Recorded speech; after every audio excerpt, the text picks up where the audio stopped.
Sa dilim ng isang entablado na puno ng ilaw, ritmo at galaw, may isang babae na tahimik, ngunit malakas ang bakas sa likod ng makukulay na pagsayaw ng telebisyon.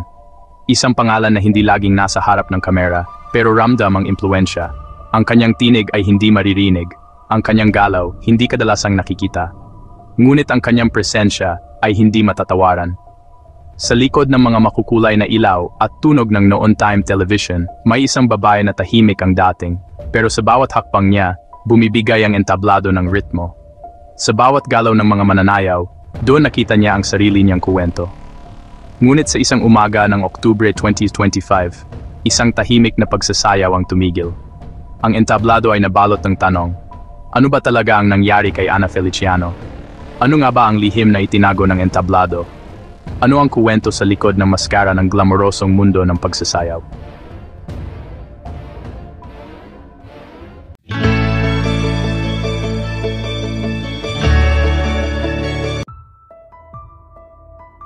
Si Ana Feliciano ay ipinanganak bilang Annabel Soriano noong Nobyembre 7, 1959. Lumaki siya sa isang pamilya sa Pilipinas na malapit sa mundo ng sining at sayaw.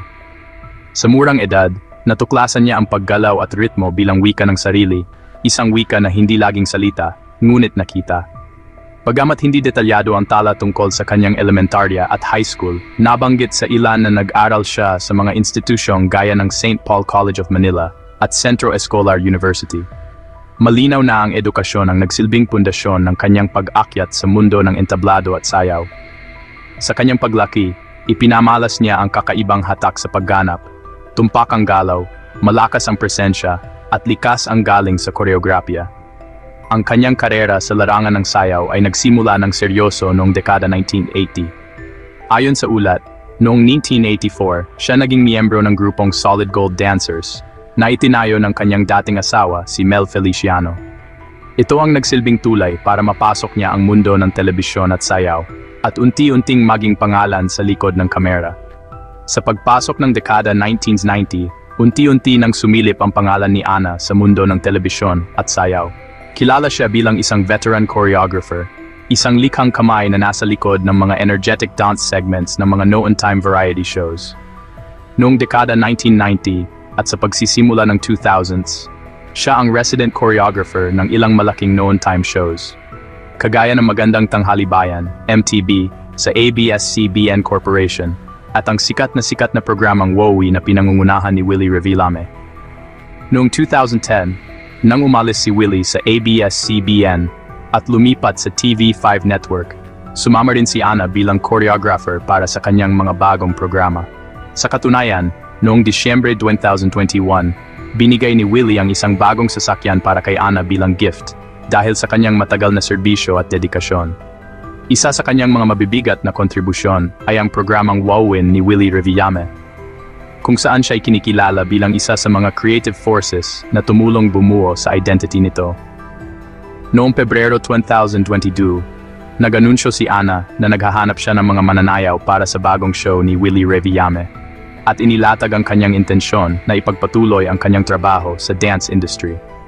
Ang grupong kanyang tinatag bilang choreographer ay tinawag na ASF Dancers, mula sa kanyang initials Ana Soriano Feliciano. Ito'y nagpapakita ng kanyang aktibong tungkulin hindi lamang sa paggawa ng sayaw, kundi sa pagtuklas at paghubog ng talento. Sa bawat hakbang sa likod ng kamera, si Ana ang nagbibigay ritmo, direksyon, disiplina. Ngunit higit pa rito, siya rin ang tagapamagitan ng pangarap at entablado para sa maraming mananayaw. May isang anak na lalaki si Ana at Mel na nagngangalang Rupert Feliciano. Ang anak niyang si Rupert ay may asawa na si April Feliciano. Sa ganitong panig ng buhay, makikita na habang aktibo siya sa entablado at likod ng kamera, pinanghawakan din niya ang papel na ina at kasama ng pamilya. Sa kanyang anak na si Rupert at sa manugang niyang si April, makikita ang personal na dimensyon ng kanyang buhay, hindi lamang bilang choreographer, kundi bilang ina. Habang nakatuon sa kanyang intensibong trabaho sa telebisyon, rehearsal, pag-choreograph, pagbigay ng audition, paghanap ng bagong dancers, makikita rin na pinanatili niya ang bahagi ng buhay niya bilang ina hindi lamang sa kanyang pamilya, ngunit maging sa mga alaga niyang dancers. Sa katunayan, marami sa kaniyang mga mananayaw ang tumingin sa kaniya bilang Tita Ana. hindi lamang bilang choreographer kundi bilang mentor. Ang ganitong pagtingin ay nagmumungkahi na sa kabila ng mabigat na trabaho, may puso siya para tumulong at sa mga tinuturuan niya. Subalit noong madaling araw ng October 24, 2025, ang telebisyon at entablado na kanilang ginawang tahanan ni Ana ay biglang tumahimik. Ang kanyang pamilya ang unang nagpatunay. Inihayag ng kanyang pamilya na pumanaw si Ana Feliciano sa isang ospital sa San Mateo, Rizal, sa edad na 65. Sa FB post ng kanyang manugang na si April, sinabi nito, "With heavy hearts we are announcing the passing of our beloved Mama Annabel Feliciano. Let's celebrate Mama Ana's life together as we share stories of how she touched lives on a deeper level." Ang dahilan ng pagpanaw ayon sa ilang post sa social media, siya'y pumanaw dahil sa komplikasyon ng pulmonya. Habang sa ilang ulat naman, ang dahilan ay tinukoy bilang heart attack o atake sa puso. Naulila niya ang anak na si Rupert at ang manugang na si April Feliciano, na nagbigay anunsyo sa social media at nagpasalamat sa mga taong nakilala si Ana. Ang kanyang labi ay inilagak sa Loyola Memorial Chapel Commonwealth, Quezon City, kung saan magsasagawa rin ng necrological service ang pamilya. Bumuhos ang pagdadalamhati ng mga taong nagmamahal kay Ana dahil sa nakakabiglang paglisan niya sa mundo. Ngunit sa likod ng malungkot na balita ng kanyang pagpanaw, sumibol ang ilang spekulasyon at tanong. May bahagi ng ating lipunan ang hindi basta-basta yumakap sa simpleng pagod lang siya na paliwanag. Habang ang ulat ng atake sa puso ay lumabas sa maraming headline, may ilan na nagtatanong, bakit ang sudden na pangyayari sa isang taong aktibo pa? Bilang choreographer, si Ana ay nagsabing naghahanap pa siya ng mga dancer noong 2022. Maari bang may unreported na karamdaman ang sinlaki ng kanyang trabaho? May ilan na nagsasabi na ang detalye ng komplikasyon ng pulmonya ay tila generic at maaring nagtatago ng mas malalim na dahilan. Sa karera ni Ana, nakilala sa physical na trabaho, pag-choreograph, mananayaw, director ng sayaw, may nagtatanong, may chronic illness ba siyang hindi na isapubliko? O may ginawa ba siyang bypass para sa proyekto at dahil dito nagkaproblema ang kalusugan? Wala pang konkretong ebidensya. Sa kanyang mga testimonya at sa mga mananayaw niyang na mentor, makikita ang disiplina ni Ana, isang mapaghigpit na leader, ngunit puno ng puso. Ang mundo ng noon-time variety show ay walang pahinga. Rehearsal, taping, travel, pagbabago ng network. Lahat ng ito ay maaring nagpabigat sa pisikal at emosyonal niyang kalagayan. May mga impormasyon na nag-comment na ang dahilan ng pagkamatay ay simpleng heart attack. Ngunit may ibang sangguniang nagsasabing pulmonya o komplikasyon ang maaari ding dahilan. Ang website na Advocates Philippines ay nagsabing complications from pneumonia. Walang opisyal na pahayag tungkol sa ospital o doktor ang lumabas sa publiko na lalo pang nagpalaki ng mga tanong. Sa huli, ang mga ito'y teorya lamang.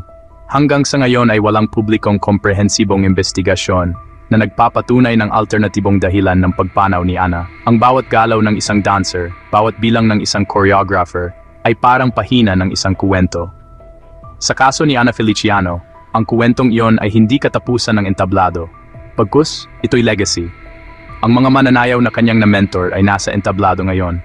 Ang mga dance routines na kanyang binuo sa noon-time show, sa malaking stage, ay tinatanaw pa rin ng marami. Sa bawat pag-ikot ng kamera, sa bawat spotlight na umihip sa gitna, maalala natin siya, hindi lang bilang isang choreographer, kundi bilang tagapagdala ng pangarap ng maraming mananayaw. Sa industriya na mabilis ang siklo, si Ana ay nagpapatunay na ang likod ng kamera ay maaring maging hindi lamang sandigan ng sayaw, kundi puso nito.